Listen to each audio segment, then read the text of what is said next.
Hey guys, this is Ash and you're watching WriterGAsh.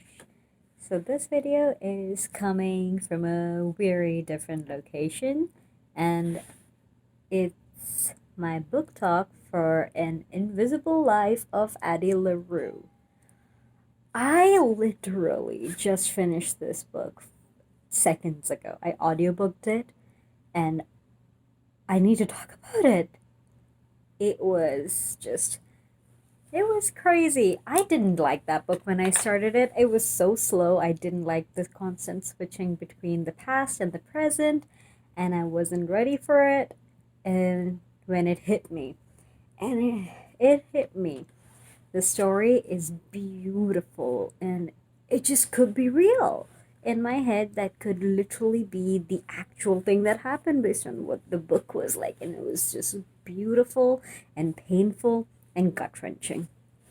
So, without saying much more that could spoil you, I'm just going to give you guys a spoiler alert, and it's going to be a super short book talk, at least this part of it, because I need to talk about it, but I'm also in a public location where I don't want people to see me making a video, but I need to talk about it. So, let's get into the spoilery part of it.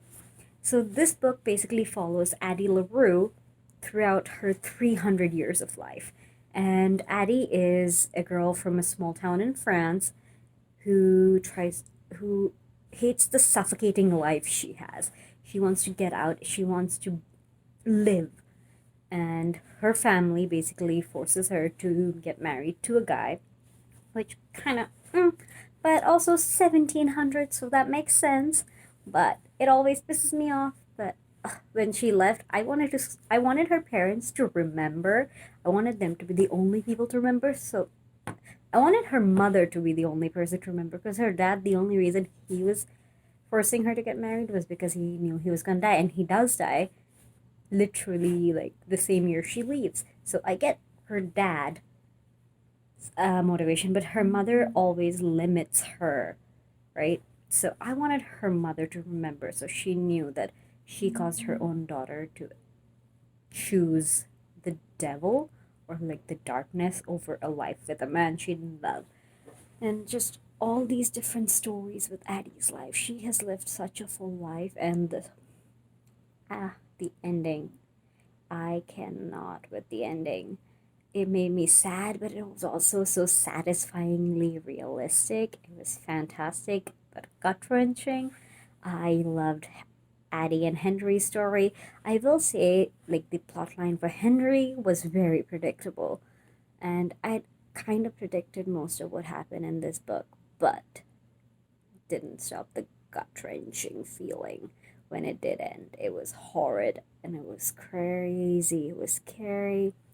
There'd be moments in the book where I wanted to curl up and cry, and it was just beautiful. So the story was broken up in parts following Addie's journey and kind of flipped between 2014 and like different parts of history, and it was fun. The only reason I didn't like the switch at first was because I'm not a big fan of reading stuff set in history. So I, I wasn't very into it at first. But just seeing how Addie had to like live with the realities of those times, that was something that was necessary. Like her having to enter into prostitution to survive in France in the 1700s, it made absolute sense to have that in there, because that was a part of who she is, and it was just, oh god. I can't even think about how beautifully it all fits together. Like, even the moments I didn't enjoy while I was reading it, I now feel like looking back at it, it makes so much sense. And then I just loved seeing her trying, like, figure out ways to beat Luke. It was just wonderful. There were moments where I felt sympathy for Luke, for sure.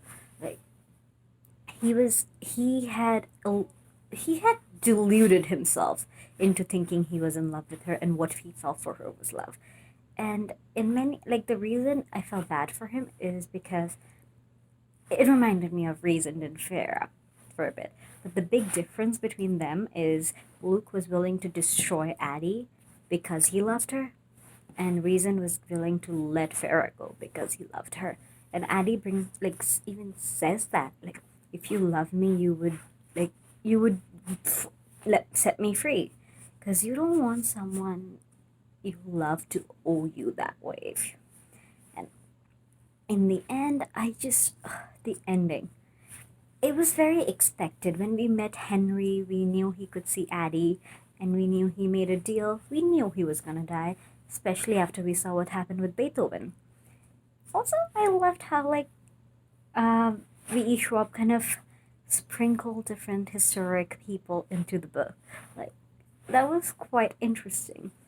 Addie knew all of these famous people in her time, which is something you would expect of someone as enigmatic as her. And it's just okay. I'm going on tangents here because my thoughts are not organized. Nothing is organized. I'm reeling from this book. But okay, so when Henry writes the book and he basically publishes it without his name, I wish V.E. Schwab had done the same with this book instead of having her name on the cover. Because when I think of the way Addie describes this book, I'm like seeing the US hardcovers with the 7 stars and this Invisible Life of Addie LaRue. And anyway, I love how, like, she develops from this innocent, naive girl, because it was naivete that led her to make the deal with Luke, to someone who was so sharp and cunning that she can trick the darkness, the devil, into doing what she wanted. She saves Henry's life, but she doesn't fully give herself to Luke. I think if Luke hadn't made her choose between herself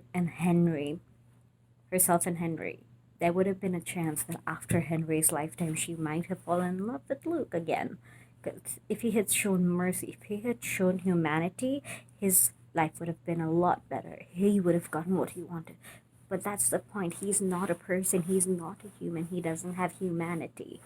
And this book was just, it had so many symbolisms that it was just a beautiful. This book was definitely one of the most beautiful things I've read this year. It's only been like what, a few. It's like halfway through this month, and I already read 2 books I feel like would be on my top 20 of this year. These books, I feel like, and The Invisible Life of Addie LaRue is just such a picturesque story. I can literally see it playing out in front of my eyes. I want to watch Addie live. I want to watch a movie made out of this book because it would be such a beautiful concept. I rejoice in the idea of thinking of it as a real story. Like the thing between Henry and Addie actually happened, and Henry wrote that book for her because he remembers her. He will always remember her. He's the only one that remembers her. And I love that idea that to preserve her memory, to give Luke a final fuck you, he wrote it all down. Wrote it down in a means that she can always see her own name. She can always go to a bookstore and look at that and see her name. The sheer joy she felt the first time Henry wrote her name, I could feel it, like, radiate from the book. The first time he said her name, I felt it. Like, all the moments with Henry and Addie were magical. And yeah, maybe they didn't love each other because at that point, she was the only person who saw Henry for Henry, and he was the only person who even saw her, who even remembered her. So it makes sense, that they didn't actually love each other, they were just what the other person needed. And that's why they deluded themselves into loving each other. But it was just magical while they were together. They gave each other everything that the other person needed, like Henry needed. And just that scene, my favorite scene in this book was that one scene at the gallery where she finally gets to draw after all these years. It was just, it made me want to cry. I was working and I had my audiobook going, and I just wanted to crawl up in a ball and weep out of joy because she finally could draw again. That, like, all her childhood, that was something that she was super passionate about, and she had to give it all up because of this deal she made with Luke. And it was heartbreaking because she saw all of these artists, she inspired all of these artists, but she had to give up what she loved most. She had to give up her art. At first, her mother took it away from her, and now, like, the darkness, and Henry brought it back to her. Henry brought back everything she loved, which is why I feel like she loved him. And it's like a huge possibility that she never really loved him, and even she admits it. Like, she doesn't know if she loves him, but the way he brought the things she needed to her made it such a beautiful relationship. I love that he wrote down her stories for her. It was just gorgeous. And I loved the ending with Henry writing the invisible life.